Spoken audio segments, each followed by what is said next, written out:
la problématique, comment tu définis les objectifs ou comment tu alignes la tech et le business, je pense que c'est un point qui est assez important.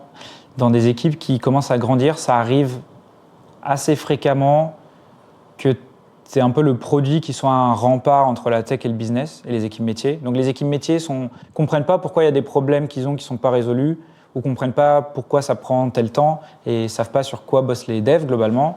Et puis les devs ne sont pas assurés de bosser sur les bons sujets, ne comprennent pas particulièrement la valeur de ce qu'ils font parce qu'ils ne comprennent pas forcément le problème qu'il y a derrière, quoi. Et donc on n'a jamais scalé jusqu'à ce point-là parce que je pense que le passage en Impact Team résout ce problème-là. On aurait pu continuer en Feature Team encore un petit bout de temps, je pense, avant d'avoir ces problèmes. Mais c'est des problèmes qui sont très fréquents et notamment, la majorité des personnes expérimentées qu'on recrute et qui ont connu d'autres environnements, ils ont connu des environnements où il y avait ces problématiques-là. Et je pense que tu as des problématiques très fortes d'efficacité là-dessus parce que si tu as ces problèmes entre tech et métier, ça veut dire que peut-être tu bosses pas sur les bons sujets.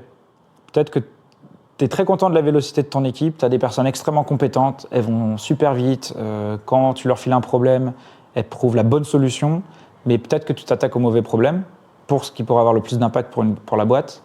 Et puis juste, c'est tellement moins agréable pour les équipes, je pense que ça crée de la frustration des équipes métiers. Mais ça crée surtout beaucoup de frustration pour les équipes tech qui trouvent beaucoup moins de sens à ce qu'ils font, qui ont l'impression de ne pas comprendre où ils vont. Potentiellement, vu que tu as des produits qui sont un peu un rempart, de temps en temps, tu peux avoir des décisions qui sont prises où on change de projet, où on change de direction et les devs comprennent beaucoup moins pourquoi parce qu'ils n'ont pas été inclus, etc. Et donc ça, c'est quelque chose qui est super important d'éviter. Et donc, la manière dont vous l'évitez, c'est justement au travers des Impact Teams ? C'est ça, ouais. En fait, sur les Impact Teams, tu as deux choses. Le premier, c'est que dans les squads, on rajoute aussi un business owner. Donc, c'est la personne qui est responsable du KPI, de la problématique métier. Donc, par exemple, notre Head of Customer Care, qui gère toutes les équipes service client, elle est responsable de la marge de la boîte. Et donc, elle est inclue dans toutes les discussions de roadmap, que ce soit des sujets tech ou pas tech. Comment est-ce qu'on va améliorer la marge ? Donc, elle est au courant dans quelle direction va le produit.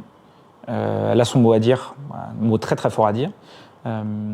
Et à l'inverse, quand les devs, les products, etc., sont en train d'établir leur roadmap, et ben cette personne est là pour expliquer le problème métier initial, pour qu'on comprenne vraiment dans quelle direction on va.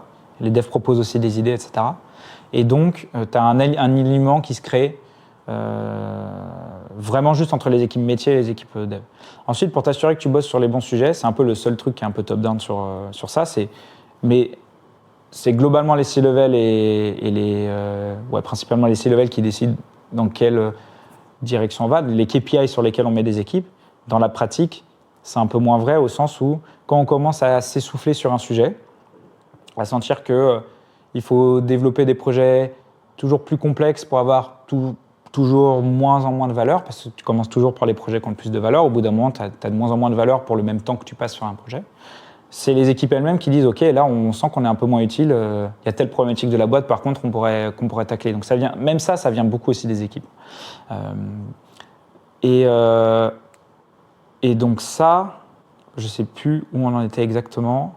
Je te demandais juste si justement tu résolvais ta problémaque au travers des Impact Teams, quoi. Ouais, et donc le deuxième point, c'était le fait que nous, on détermine uniquement les sujets sur lesquels les gens vont bosser, leurs métriques, et surtout après, on leur laisse de l'autonomie. C'est-à-dire qu'on ne va pas arriver, je pense que ça se passe dans pas mal d'équipes, de notre tour d'ivoire à dire « ce truc-là, on le sent bien parce qu'on a parlé à des invests ou je ne sais pas qui et qu'on sent qu'il faut bosser là-dessus. » On va arriver dans les équipes, chambouler leur roadmap et dire « Non, maintenant, vous mettez ça. » C'est les équipes qui déterminent leur roadmap. Nous, on va apporter du conseil. Des fois, on va aider à prioriser et on va vraiment dire ce truc-là, il faut le passer avant parce qu'il y a des frustrations très fortes.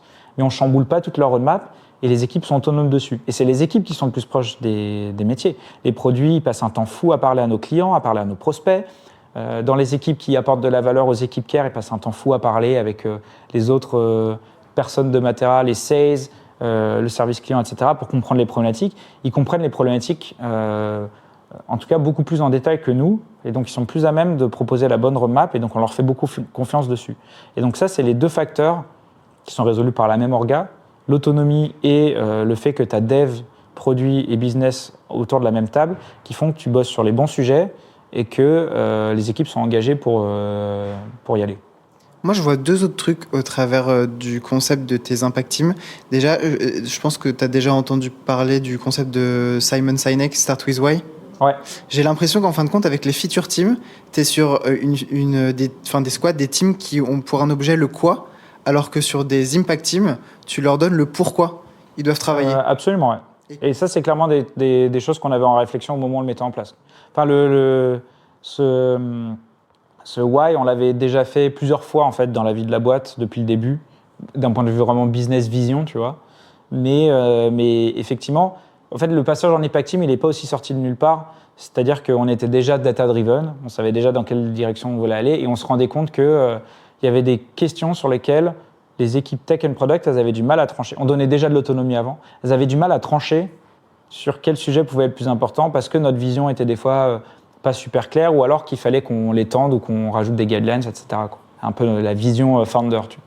Et donc le fait de passer en impact team, c'est quelque chose qui a aussi aidé ça parce que c'est ça qui nous a permis de mettre moins de KPI qui étaient orientés croissance des revenus et mettre plus de KPI qui étaient orientés efficacité financière au moment où le contexte économique est arrivé et où il fallait changer de paradigme. Et bien, tu mets les bons KPI au cœur des équipes, tu as directement changé la direction de la boîte et les équipes sont tout à fait autonomes pour avancer, quoi.